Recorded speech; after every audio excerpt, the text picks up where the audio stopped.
Hello everybody and welcome back to Knitting with Betty. I'm Betty and you are in my pink palace of my bedroom.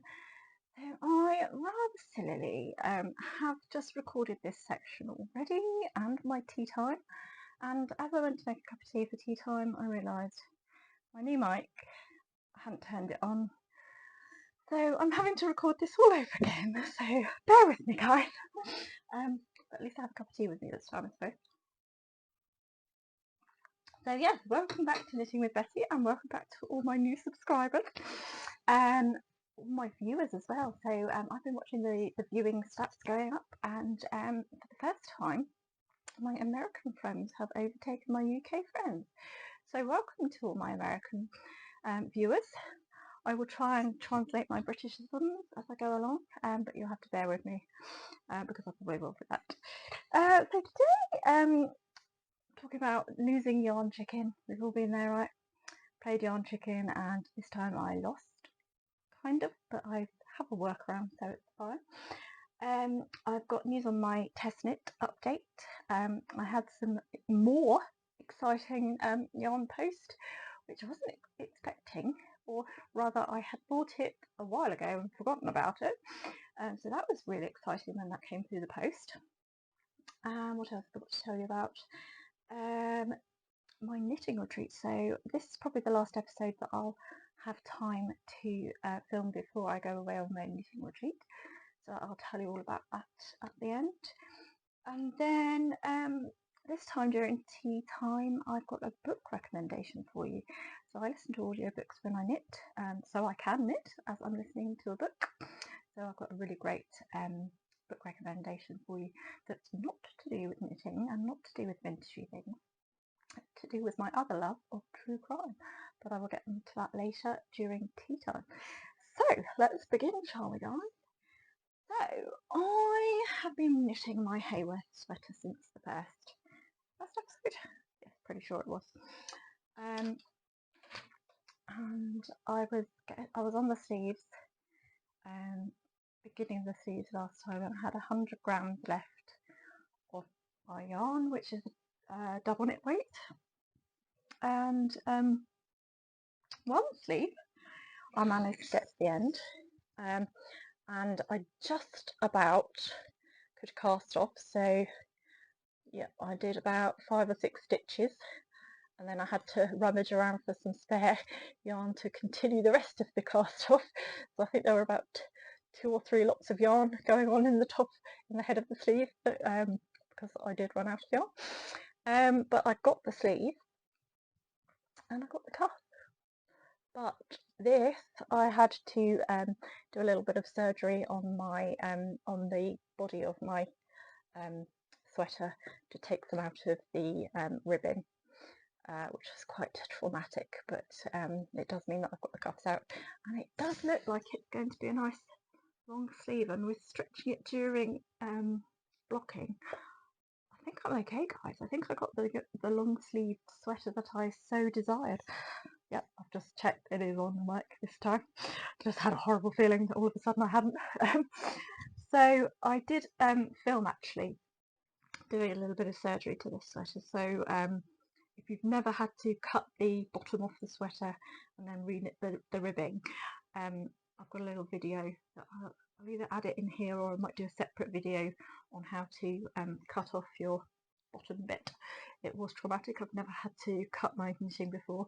I've not done steeking or anything like that, so cutting your sweater does seem a bit weird, but hopefully it's worked out. Now the second sleeve, I must not have had an equal amount of yarn for the second sleeve, because I got to, let me show you, I got to just about here before I ran out, so I had to desperately unravel my ribbing so that I could complete the rest. That's my dog. Hopefully you can't hear her coughing up wherever she's coughing up. Daisy! Pizza! Turn my phone on silent as well, gosh. Otherwise you'll hear that in the background. Anyway, so I got to there before I had to unravel that ribbing for the rest of the sleeve. But it does mean that I did get nice, quite long cuffs out of it. So yeah, it should, with blocking, be a nice long sleeve jumper. I'm just going to sort my dog out because she's driving me nuts. Tessie! She had smelled out my bin, my little packet of mini eggs that I had during tea time. She could smell it and I was trying to get to it, so that's why she was making so much noise. Anyway, they're all put away now, so hopefully we won't get any more interruptions. Nice little tea break. But yeah, so I should get a nice long sleeved jumper, and it's actually matching with my Beryl teacup rather nicely. So hopefully by the next time that we see each other, I should have that finished, and hopefully I'll be wearing it. And it will be nice and warm for this crazy weather we're having here in the UK. So that is my Hayworth sweater. And then my second thing to show you is my test knit. So I wasn't quite sure if the company wanted out on social media what the test knit looked like, but they said no, that's absolutely fine. So here is my colourwork beret that I have cast on and got this far. So I think this purple stripe here I've just about started to decrease. So this whole section here is like the underside, sort of the brim of the beret, and then you decrease for the top part. So there you go, there's the pattern, which is rather beautiful, and I love this stripe here. Beautiful, isn't it? These two colours together are just so gorgeous. Very autumnal, kind of rust and tealy colour. Beautiful, beautiful yarn, and it's really gorgeous yarn to work with. I've worked with John Arbon yarns before, and they are really nice to work with. But what I'm finding with this, which is quite a surprise, is that it's quite soft. So they do use, I think they use native British breeds, which are or tend to be more rustic. Just I guess because of the climate that we have here. So they're always going to be on the more sort of scratchy side, but actually this is really quite soft. I'm pleasantly surprised, shall we say. And the saturation of the colours is just absolutely beautiful.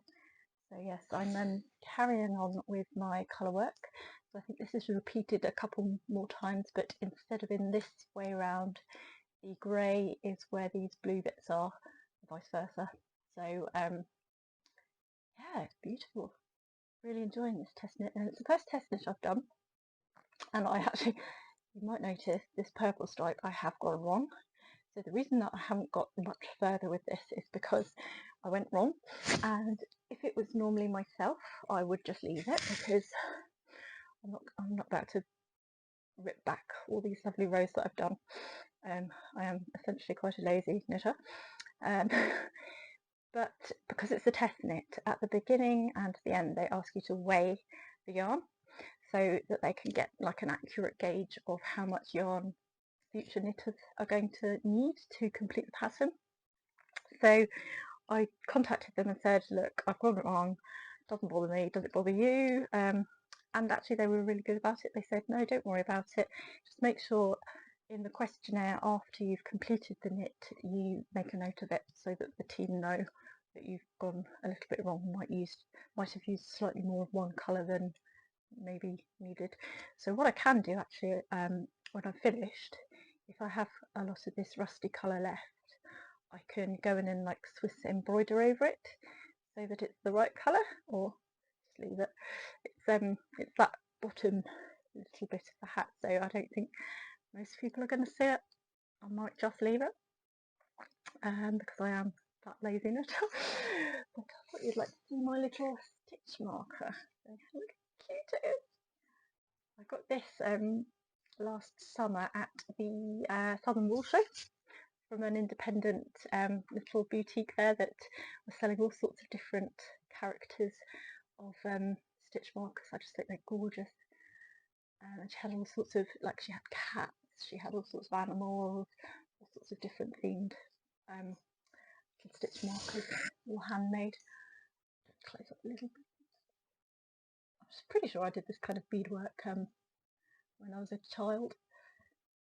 But so clever to make it into a business, isn't it? With little stitch markers. My little poodle stitch marker. So yeah, I'll put her details in the description below so that you can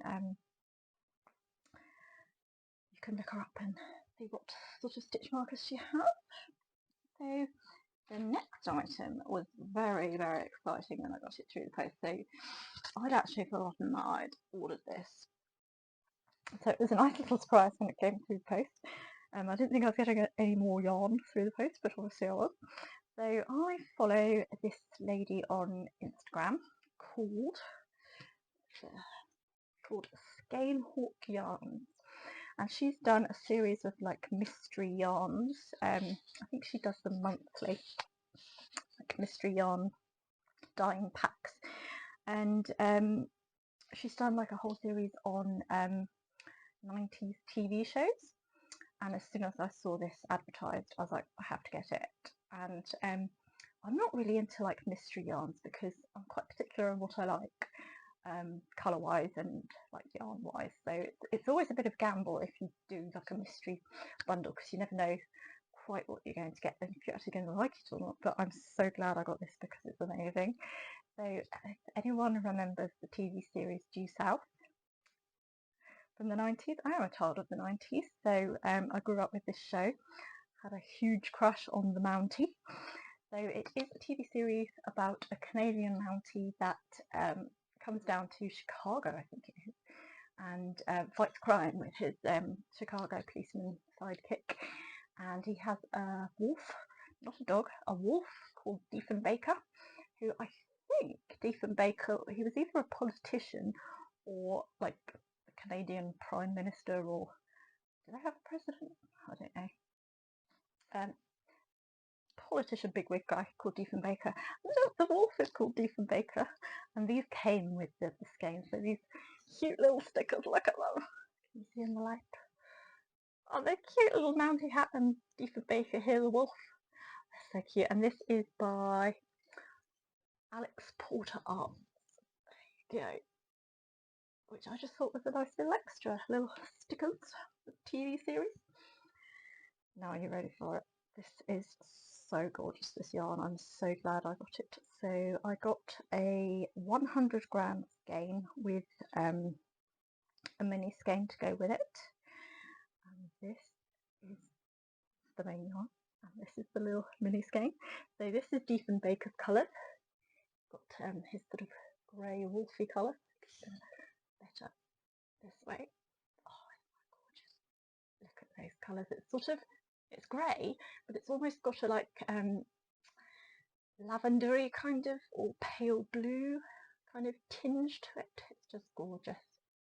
And then the second skein, the main skein, is this one's based on the Mountie uniform colours. And look at that. Look at those reds. Aren't they beautiful? It goes from sort of this bright red to sort of burgundy, almost burgundy kind of colours, through to that grey and black colour. So gorgeous. And this reminds very much of sort of flannel, kind of Canadian flannel kind of colours. So with these, I think I want to make something special with them. So I've only got 100 grams, and I think this one mini skeins are maybe 25 or 20 grams, something like that. So I don't have a huge amount of yarn, but I want to make something Canadian-esque.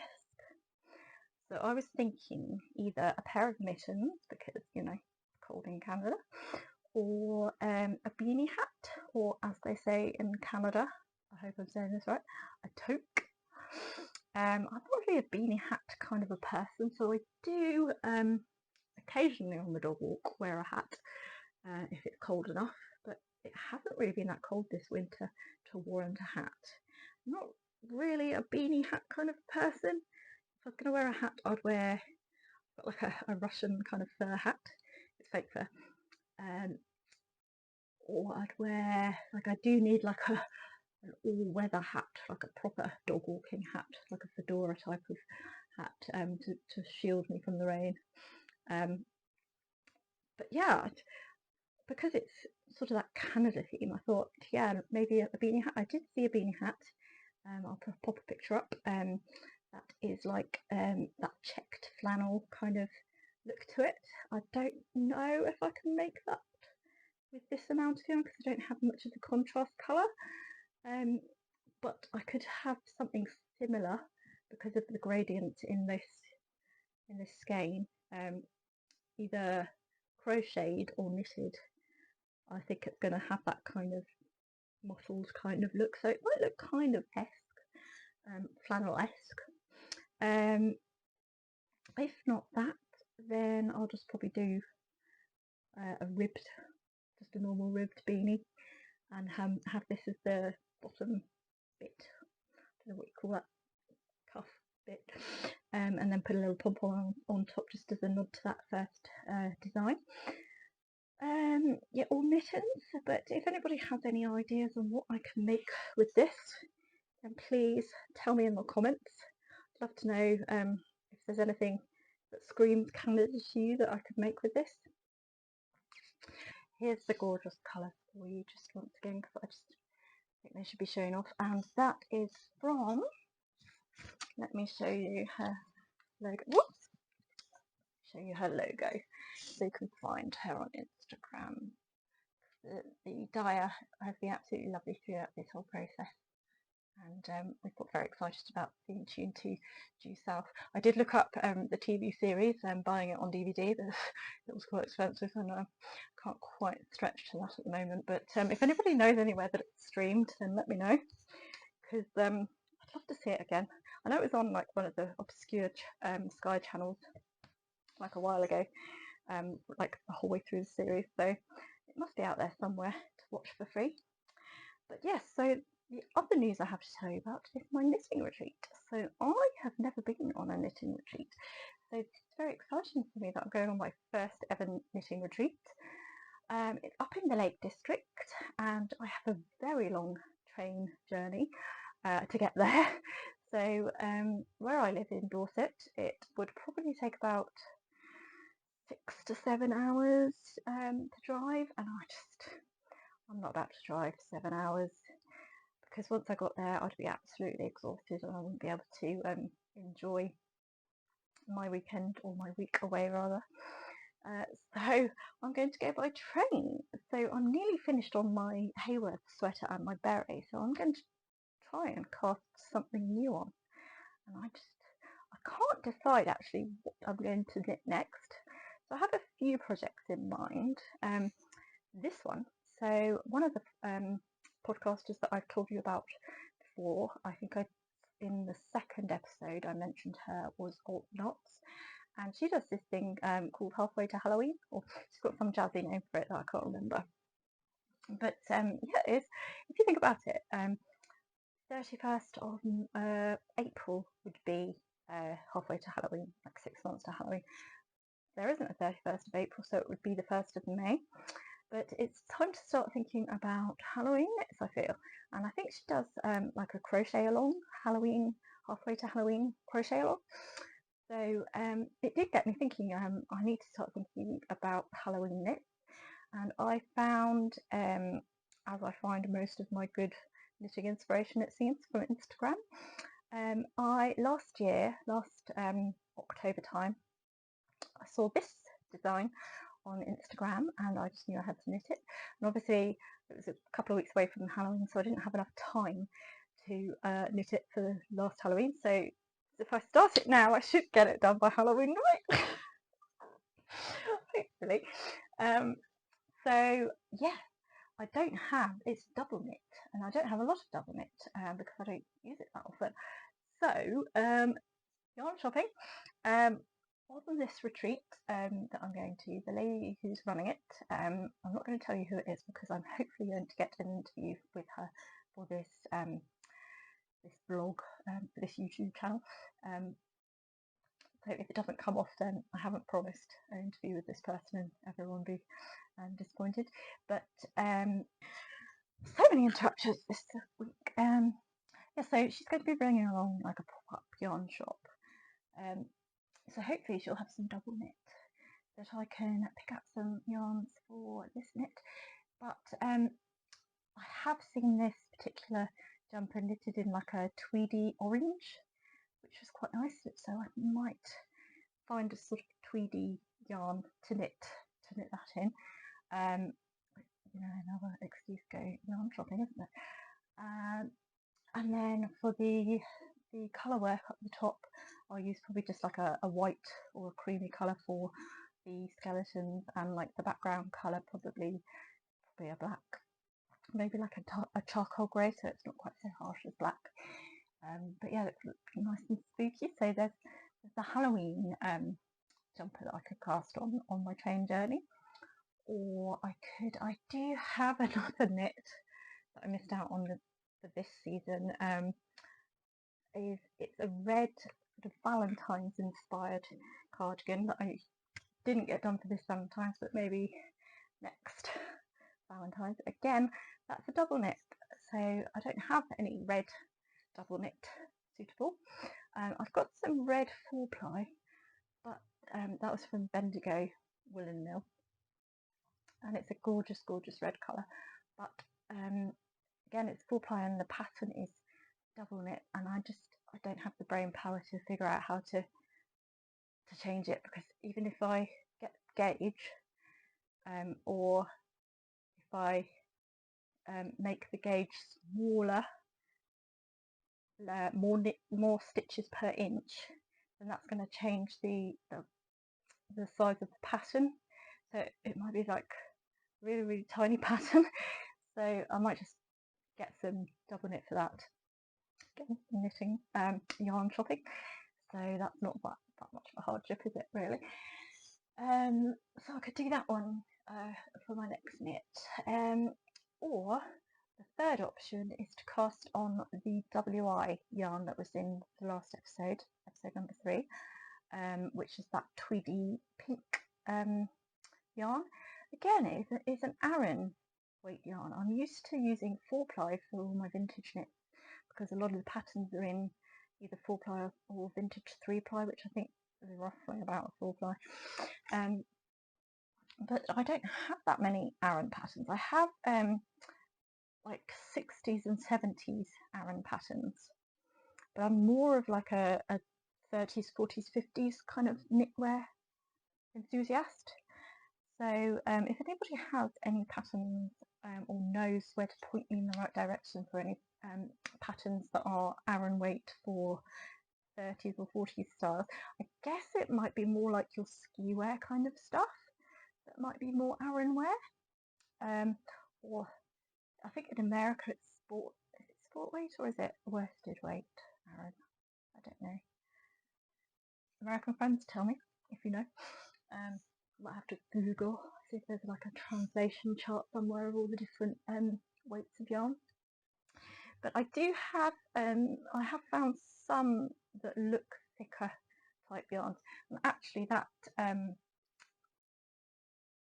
WI yarn that's Aran is actually, to me, it looks more like on the double knit kind of side of things, so I might be able to get away with it, changing the needle sizes to get gauge, and just choose notification up, sorry, that I might just be able to change the needles up to get gauge in that, so it might not be too disastrous, but I have got some options.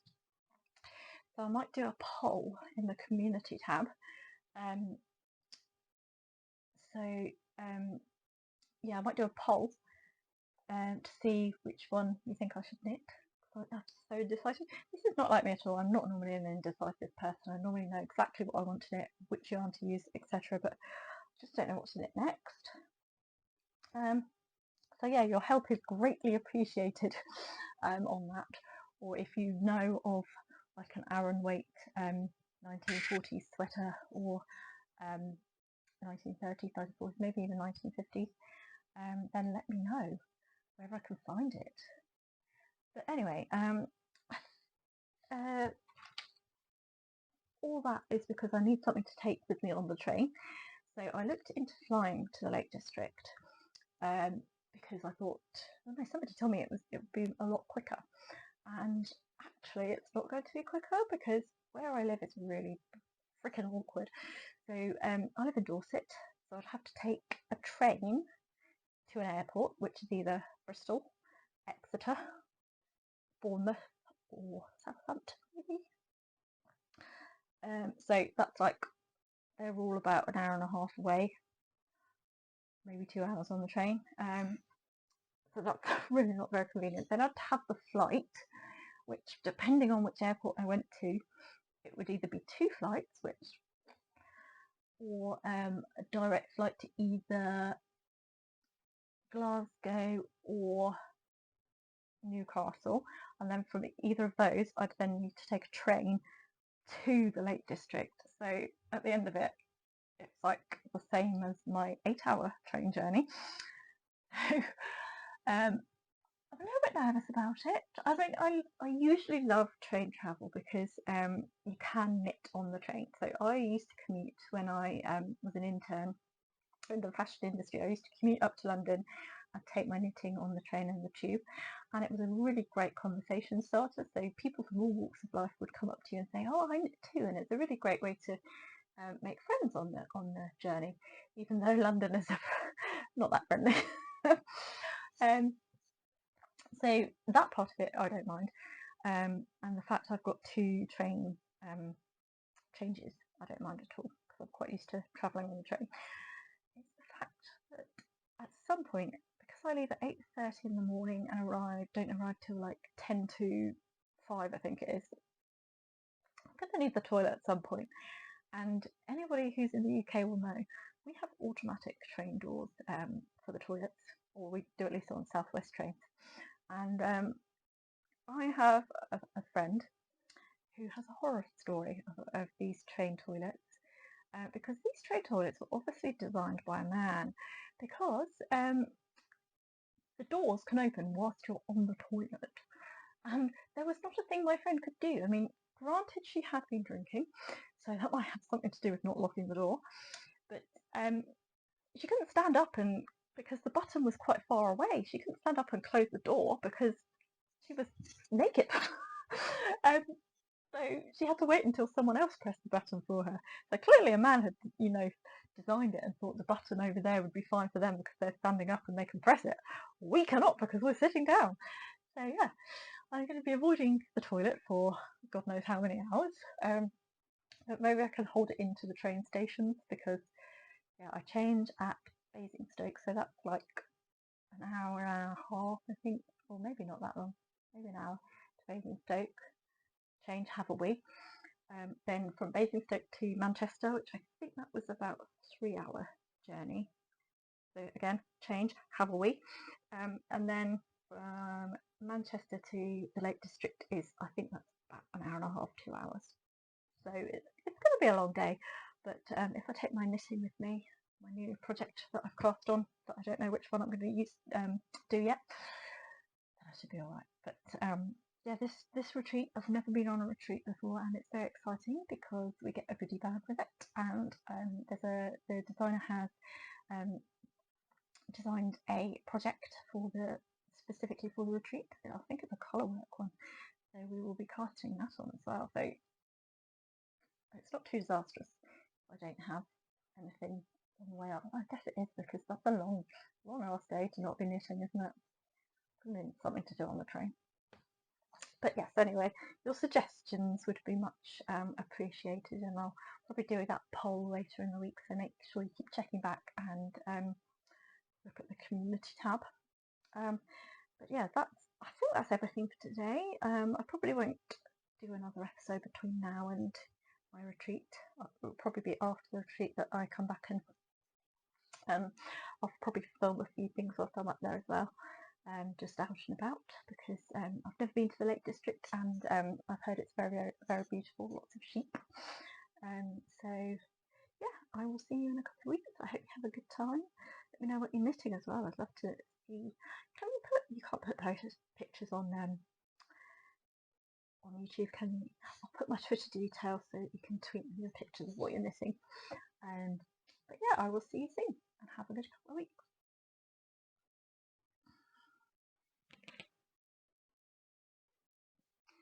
Welcome back, and I rather stupidly noticed that when I went to make my cup of tea I hadn't turned my microphone on when I did that first little bit, so I'm sorry if the sound is a little bit dodgy. I do have my cup of tea here, so I've just gone for a normal English breakfast here. Well, I say normal. If you're in the UK, if you've ever been to a Marks and Spencer's cafe, they use their gold label for the tea in the cafe, and I've always really loved that particular tea when I've been there. And you can buy it from their shop, and it's delicious. And we use it as like our everyday kind of tea in our house. It's yummy. Oh, that's a nice cup of tea. It just hits the spot, you know. And I've got some little chocolate eggs. Oh, just drop it down myself. Sorry if you can hear the crunching. So today I'm going to tell you about a book that I've been reading and I've just finished. So I read. I listen to audiobooks so I can knit whilst I'm reading. And one of my favourite things in life is true crime. So I think well, I say a lot of millennials, it's like a millennial thing, isn't it, to like true crime, but actually I think a lot of different age groups love it, because like my mum loves it and she's definitely a boomer. So yeah, I don't know what it is about true crime. I think women in particular like it because we are like most likely to be victims of crimes, unfortunately. I don't know if it's like a soothing thing or quite what it is about true crime, but yeah. But I listen to true crime podcasts a lot, and one of the podcasts that I got really into, I think it was probably actually during lockdown. Yeah, that was 2020, wasn't it? Yeah, it would have been around lockdown time.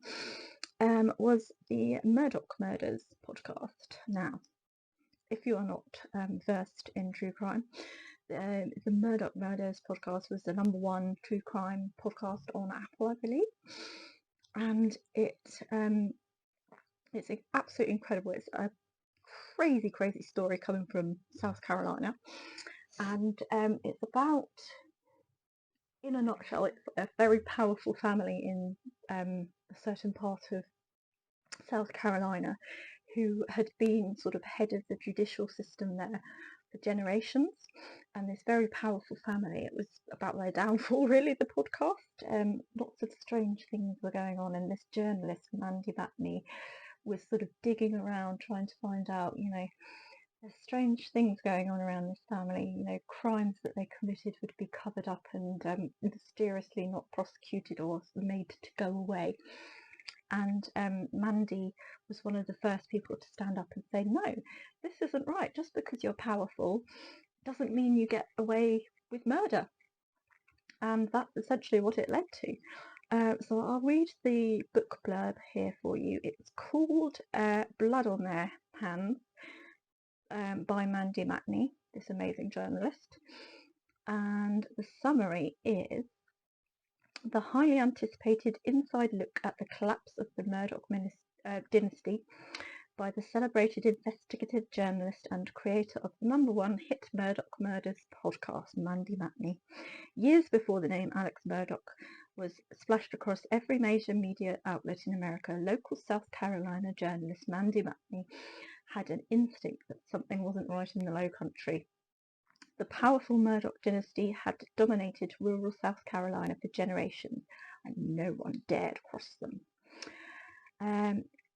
When Mandy and her reporting partner Liz Farrell looked closer at a fatal boat crash involving the storied family's teenage son Paul, they began to uncover a web of mysteries surrounding the deaths of the Murdochs' long-time housekeeper and a young man found slain years earlier on a backcountry road. Just as their investigations were unfolding, the brutal double murder of Maggie and Paul Murdoch rocketed Alex Murdoch into the international stage. From the newsroom to the courtroom to the kitchen table studio where Mandy recorded her #1 murders podcast, Blood on Their Hands is a propulsive true crime saga, an empathetic work of investigative journalism and excoriation of the good old boy systems that enabled a network of criminals. I think to this day they're still sort of investigating him and things are coming to light, not partly due to the fact that a hell of a lot of money went missing surrounding this guy. So he was a lawyer, Alex Murdoch, and he basically fleeced all of his customers and his law firm. So a lot of money has gone missing in that area, and still haven't found it. Don't know where it went. He said he spent it on drugs. That's a hell of a lot of drugs that he'd have to have bought with that, and I think he'd be dead if he took all of those drugs.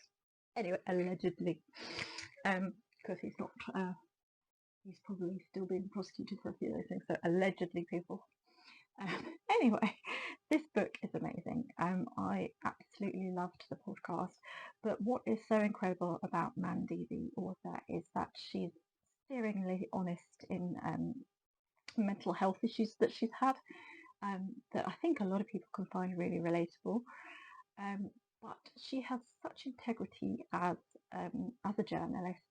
She worked for a lot of organisations, and it's documented in the book that the organisations she worked for, where journalists were sort of chasing views and clicks, and it's all about that kind of clickbait of journalism, and that she really hated. And she took a stand against it, and she took a stand against this powerful family when no one else would, and has been quite sort of pilloried for it, I guess you could say. But she has such integrity. She won't do anything to hurt victims, and that's where a lot of journalism gets it wrong. They it's almost victim blaming the media at the moment, in that if a girl gets raped, what was she wearing? Was she drunk? It's like, no, that's not the questions we should be asking. We should be asking, why has this man done this to her? What made him do that and think it was okay? So Mandy is very much on that side of the victims, and some of the cases that she's covered, she's been quite protective of the victims and their families, and that's quite rightly so. So that's why it's so incredible, her writing, because she won't, even if it's detrimental to her career, she won't put people in that position where they're going to be upset, and that's that's quite refreshing in this world. I think that to be kind to people, and it's weird that I'm saying that it's a refreshing point of view, because you would think that hopefully that would be the norm, but it's not. And I think the tide is slowly turning on that kind of journalism, and younger generations are rightly holding us older generations up and saying, this isn't right. What are you doing? Get it right, people. And so that's why I love her book, and I think you should all read it, or listen to it, read it whilst you're knitting, because it's a really good story. And Mandy is such a good storyteller. She really she's a really good writer, and it's quite right that she's being catapulted into sort of fame at the moment, because she is so good at what she does. So shout out to Mandy Matney. And Sheryl Crow loves her, so there you go. So I'm going to set my timer. You can listen to a book if you like. I did last episode, I put some music on that I thought was copyright okay, but it wasn't, so I had to take it off because it was killing my views.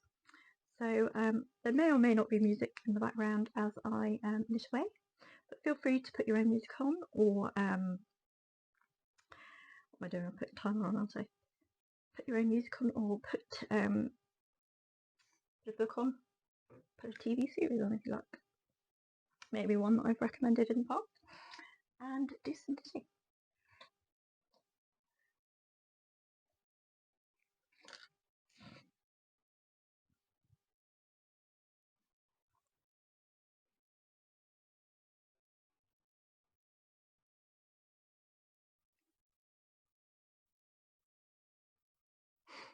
Need a bit of refreshment first, I think. So I actually have to say, as I've been filming this, my neighbours, I live in a bungalow, my neighbours are having their thatch rethatched on their roof, and they've been watching me videoing this, and I think I'm one of those like YouTube, why is she filming in her bedroom? But oh god, I swore again. I might have to blank that out. But yeah, I feel a bit uncomfortable just sitting here knitting whilst they're watching. Well, I'm watching them too. I have to say, they've been here about, I think this is the 3rd week that they've been here, and it is not that big a roof. It does not take 3 weeks. They are the messiest roofers that I've seen. We had a neighbour down the road, they had their roof rethatched. They were so tidy, and they were a lot quicker. I mean, it's probably about the same sized roof than down the road, and they've just taken ages. I mean, I know Easter was in the middle of the mix, but like, surely it wouldn't take 3 whole weeks for a tiny wee roof. And like, they got about halfway up it, like, I swear, in the first couple of days, and then like, how has it taken so long to do the rest of it? There we go. I don't know anything about thatching a roof, so who am I to judge that they're stringing out the job to get more money? Hey, who am I to judge?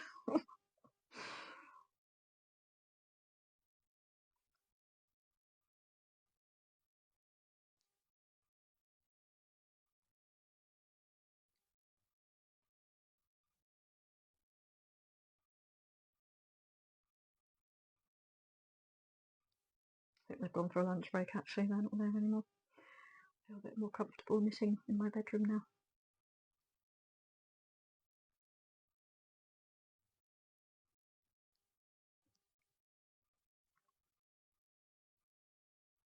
Well, what I could tell you about, so it is April now, and we are in wild garlic season.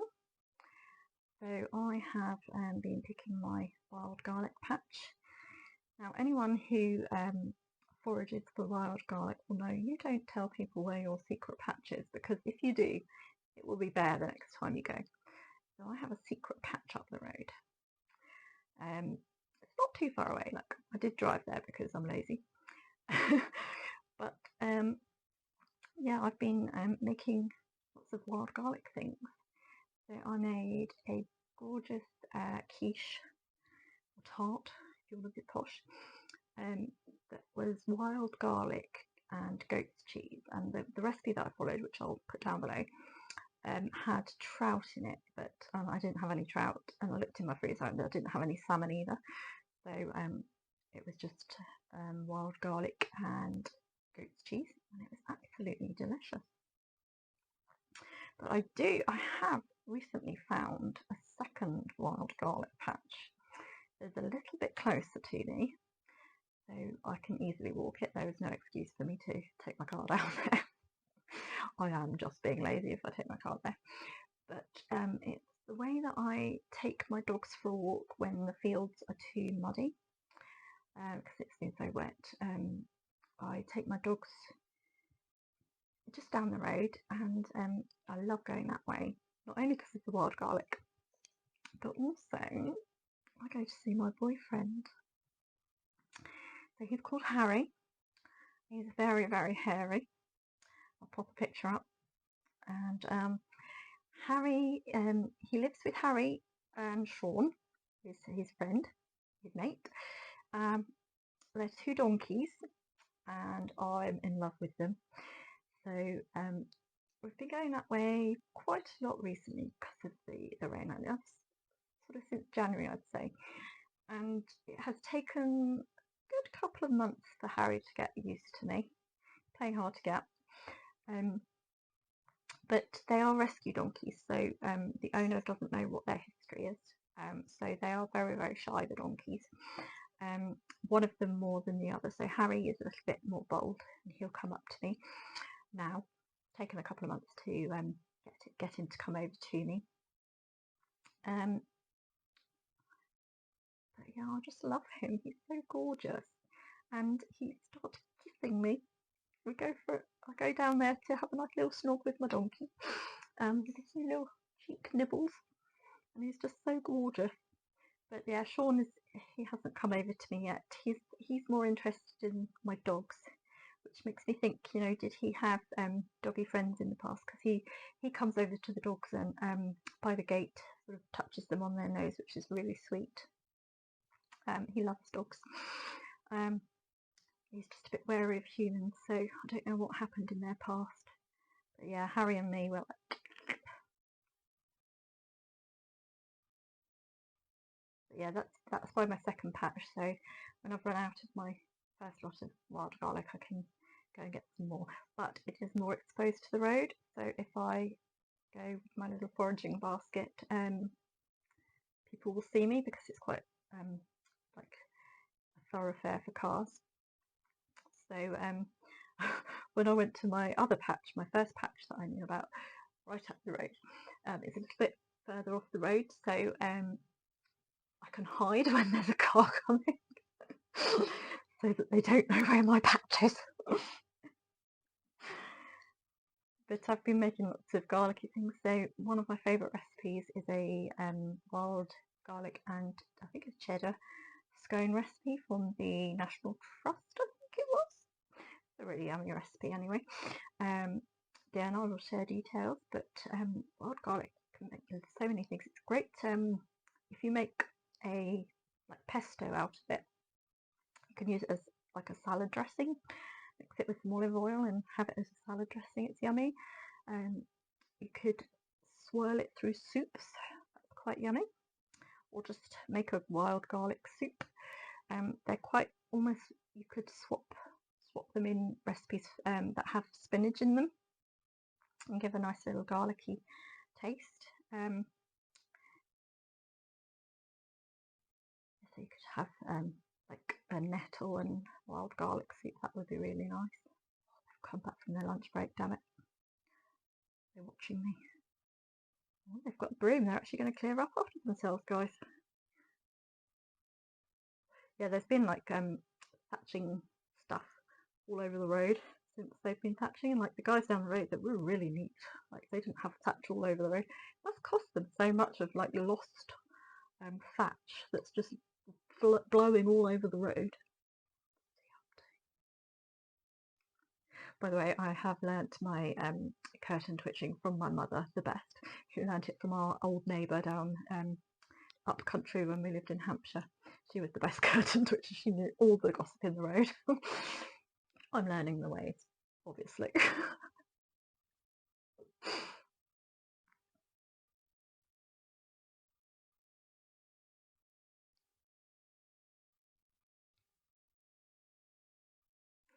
You just love the British workmen, how they just, you know, stand around having a good old natter. Not a work to be done today, just standing around having a chit chat. Mind you, I wouldn't want to work out in this weather. It was sunny this morning on my walk, but it is starting to rain. I think that's the good weather for today had.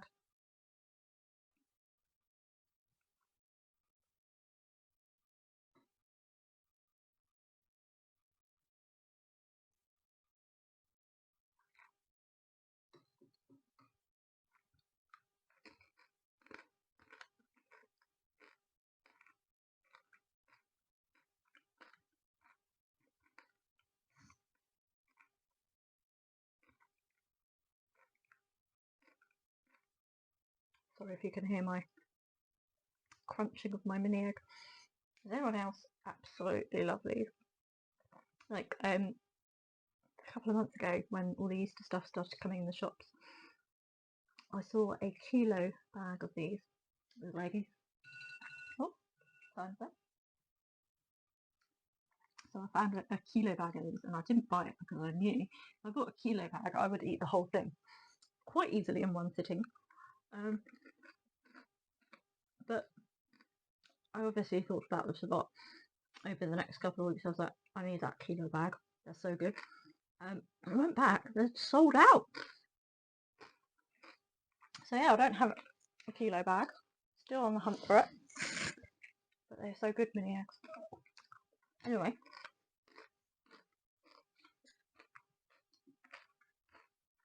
I hope you've enjoyed this episode. Make sure you subscribe and turn on the bell so that it notifies you when I have uploaded a new video. So, and please leave a comment on what I should knit next, what Canadian knit I should knit, and what else did I ask you to comment about? I can't remember, but anyway, I hope you have a good couple of weeks, and I will probably see you post-retreat. Well, hopefully I'll have bought some more knitty goodness. Bye.